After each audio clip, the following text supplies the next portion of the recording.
Welcome, guys and gals. This is your host, Frog Prince Rana, and thank you for dropping by. This year's Halloween was, well, unique for several reasons. This is the first Halloween in over 3 generations where we had a global pandemic. In my lifetime, this is the first year where there were no treat or trick. And I'm glad that parents in my area saw enough sense and somehow convinced their little ones to stay home.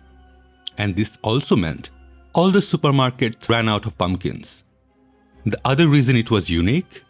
Well, according to Astronomy Ireland, this was the first time since 1974 that there has been a Halloween full moon across Ireland and the UK.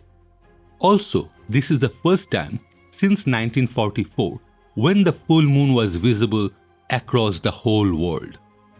This rare occurrence happens only a few times in a century and won't happen again in Ireland and UK for another 19 years. Is it just not amazing? We can predict exactly when this will happen. How cool is that? The advancement of our knowledge allows us to precisely determine this date, which brings us to this video. I can make this content less than 2 minutes by just saying, this cannot happen on a flat earth. But then it kind of feels like a flat earther video. So please bear with me. We will briefly recap lunar phases and lunar eclipse. Well, in our reality, moon itself doesn't generate light. The moonlight we see on Earth is sunlight reflected off moon's grayish-white surface. The moon also orbits the Earth in such a way that we only get to see the same side. The other face, most of which is never visible from the Earth, is called the far side of the moon. Like the sun, the moon rises in the east and sets in the west, though some exceptions for observers in extreme northern and southern regions may occur. Sun moves eastward only 1 degree per day with respect to the stars, where the moon moves by 13 degrees per day. As a consequence, the moon moves eastward with respect to the sun by about 12 degrees per day. This means that the moon rises later and later each successive day. Similarly, the moon sets later each day and can set at any time of the day or night, depending on where it is with respect to the sun. At a rate of 12 degrees per day, the moon completes a full circle with respect to the sun about once every 30 days, actually 29.5 days. This time period was originally called 1 month, though our modern calendar is not directly tied to the moon. Next thing we observe about the moon is its phases. Its variety of apparent shapes, from crescent to half to gibbous to full. There is also a new phase when we don't see the moon at all. So what causes these striking changes in the moon's appearance? How about some hints?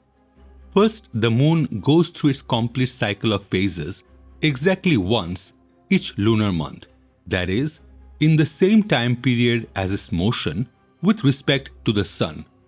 Next, the moon's phase is always new when it is near the sun in our sky and full when it is opposite the sun, with intermediate phases at intermediate angles between the moon and the sun. Third, when the moon is in its crescent phase and the sky is sufficiently dark, you can sometimes make out the rest of the moon's dimly lit disk. This tells us that the moon isn't really changing shape, part of it is merely much brighter than the rest. Finally, at any phase between new and full, you can check that the illuminated side of the moon is always the side that is facing toward the sun. All this observation leads us to the simple explanation of moon shines by reflected sunlight. It is spherical in shape with half of the sphere illuminated by the sun at any given time. How much of this half we see, however, depends on our viewing direction. When the moon and sun are near each other in our sky, sunlight hits off the far side of the moon and we don't see the moon at all. This is called new moon. When the moon is opposite the sun in our sky, sunlight reflects off the near side of moon, making it completely visible or a full moon. At other angles, we see part, but not all, of the moon's illuminated side. By an amazing coincidence, the moon's apparent size in our sky is almost exactly the same as the sun's, about half a degree. This means that it is possible as the new moon passes by the sun in its monthly trip around the ecliptic for the moon's disk to completely cover the sun. This dramatic event is called a total solar eclipse. An equally interesting, if less dramatic event occurs when the sun and moon are exactly opposite each other in our sky. This is when the moon is normally full and very bright. But if the alignment is precise enough, the Earth will block the sun's light from reaching the moon. This event is called a lunar eclipse.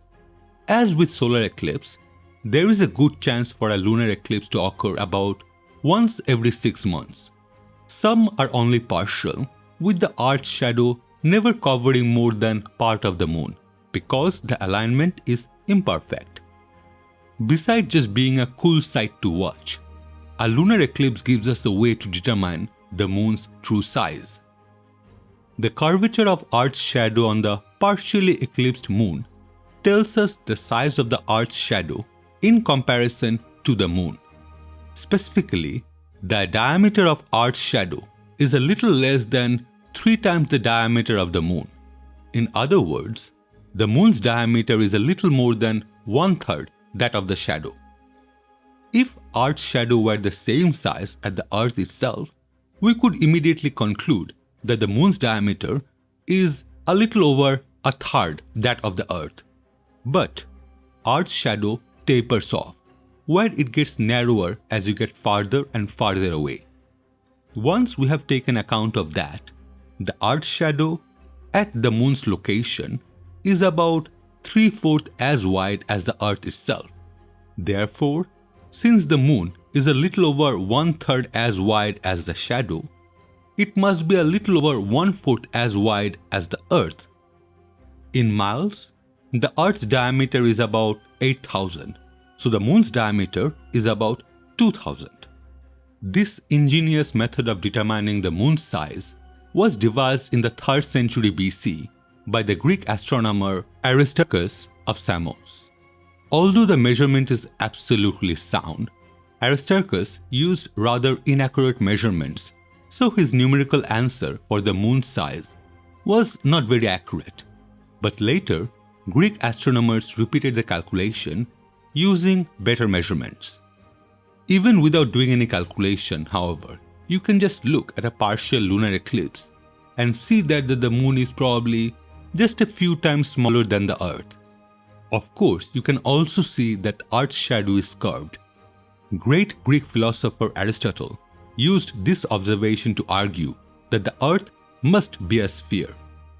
Knowing the moon's true diameter, we can use its measured angular diameter of half a degree to determine its distance. Qualitatively, the idea is this. For a given true size, a larger angular diameter would mean that the moon must be closer, wherever a smaller angular diameter would mean that the moon must be farther away. Because we know the moon's angular diameter, we can calculate how far it is. Finally, this is for flat earther Anthony Riley, who once challenged and then whistled out from paying was when he claimed solar eclipses happen every month. So the same question, why aren't there eclipses at every full and new moon? The moon takes about a month to orbit around the Earth. If the moon orbited in the same plane as the ecliptic Earth's orbital plane, we would have a minimum of 2 eclipses every month. There would be an eclipse of the moon at every full moon and approximately 2 weeks later, there would be an eclipse of the sun at new moon for a total of at least 24 eclipses every year.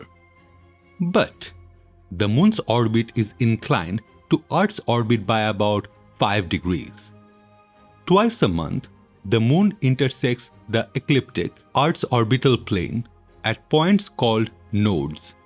If the moon is going from south to north in its orbit, it's called an ascending node.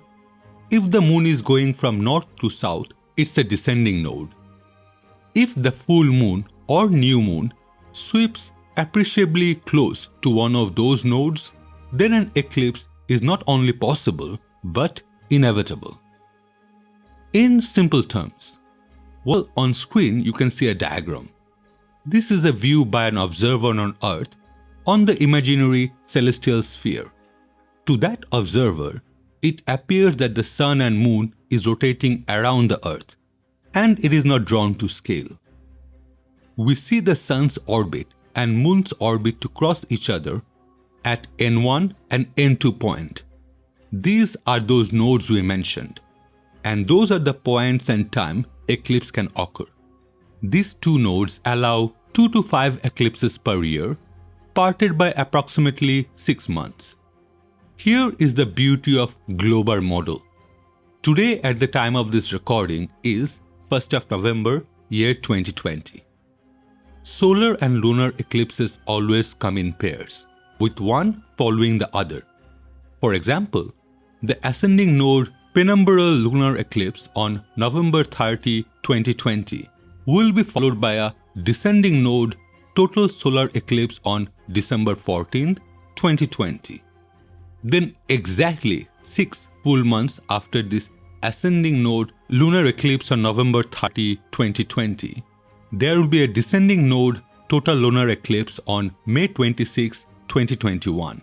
Then exactly 6 new moons after the descending node total solar eclipse of December 14, 2020, there will be an ascending node annular solar eclipse on June 10, 2021.